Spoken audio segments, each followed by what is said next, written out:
Kesempatan kali ini saya akan mempresentasikan sebuah topik penting dalam sejarah politik Indonesia, yaitu konflik Poso. Topik ini sangat relevan untuk kita pelajari karena menunjukkan bahwa betapa rentannya suatu bangsa terhadap perpecahan.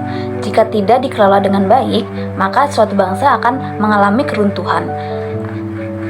Kita akan membahas melalui latar belakangnya. Mulai dengan membahas latar belakang dari konflik Poso ini. Konflik Poso merupakan suatu konflik terbesar yang terjadi pasca reformasi, tepatnya di Kabupaten Poso, Sulawesi Tengah.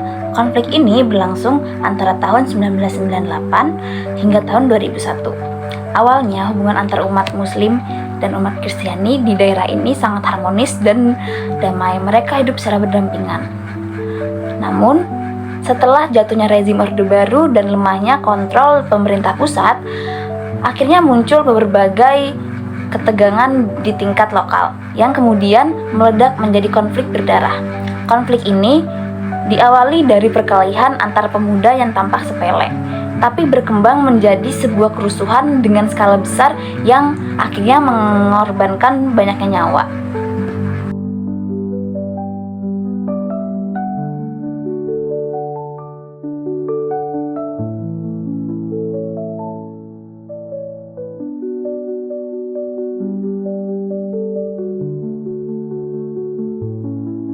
Penyebab utama pertama yaitu ketegangan antar kelompok pemuda.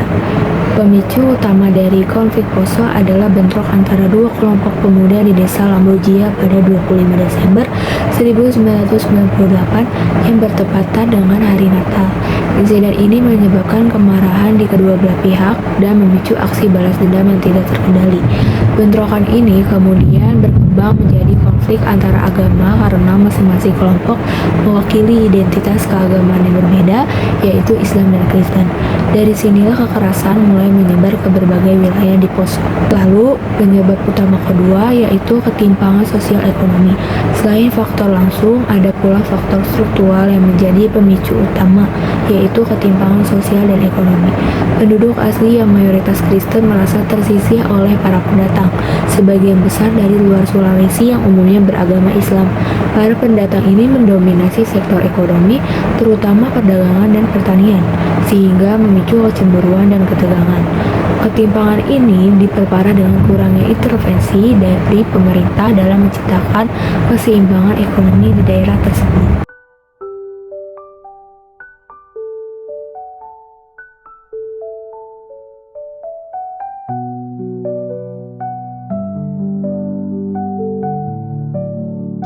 Penyebab utama ketiga yaitu persaingan politik lokal. Di sisi lain, kondisi politik lokal yang tidak stabil ikut memperkeruh situasi. Menjelang pemilu pasca reformasi, para elit politik lokal berlomba-lomba mencari dukungan massa. Sayangnya, beberapa tokoh memanfaatkan isu keagamaan untuk membangun basis dukungan, bahkan menghasut kelompok tertentu untuk melawan kelompok lain. Polarisasi ini membuat masyarakat semakin terpecah dan memicu konflik terbuka yang sulit dikendalikan. Selanjutnya ada penyebab utama yang keempat, provokasi dan isu sara. Yang lebih menyedihkan, konflik ini diperparah oleh penyebaran provokasi berbasis sara yang disebarkan melalui media lokal maupun dari mulut ke mulut. Isu palsu tentang pembantaian, serangan sepihak, hingga konspirasi agama menyebar luas dan menyalakan bara kebencian di masyarakat. Tidak ada kontrol yang cukup terhadap informasi yang beredar, dan masyarakat saat itu belum memiliki literasi media yang baik.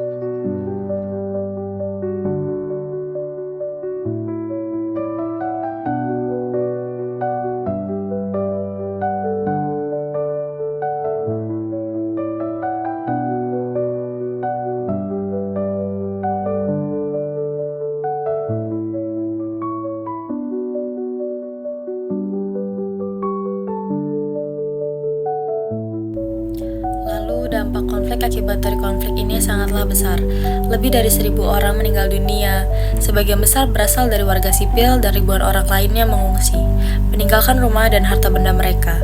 Infrastruktur publik rusak parah, tapi yang paling mengerikan adalah kerusakan sosial. Kepercayaan antar komunitas benar-benar hancur.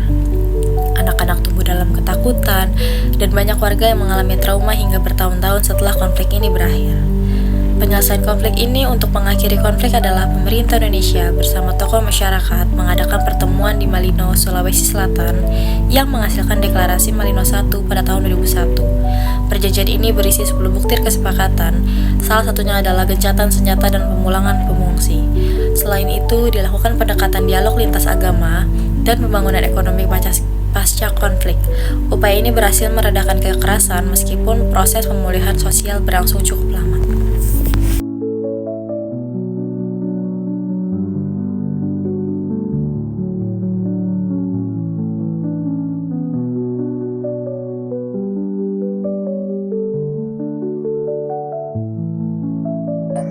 Refleksi dan penutup konflik Poso memberi kita pelajaran penting. Kita melihat bagaimana ketimpangan ekonomi, lemahnya pemerintahan, serta provokasi berbasis identitas bisa meruntuhkan harmoni masyarakat. Oleh karena itu, penting bagi kita untuk terus menjaga toleransi, waspada terhadap provokasi, dan membangun keadilan sosial. Keberagaman di Indonesia bukanlah kelemahan, tapi kekuatan jika kita rawat bersama. Demikian presentasi saya mengenai penyebab konflik Poso. Semoga kita bisa mengambil hikmah dan pelajaran dari peristiwa ini agar tidak terulang kembali di masa depan.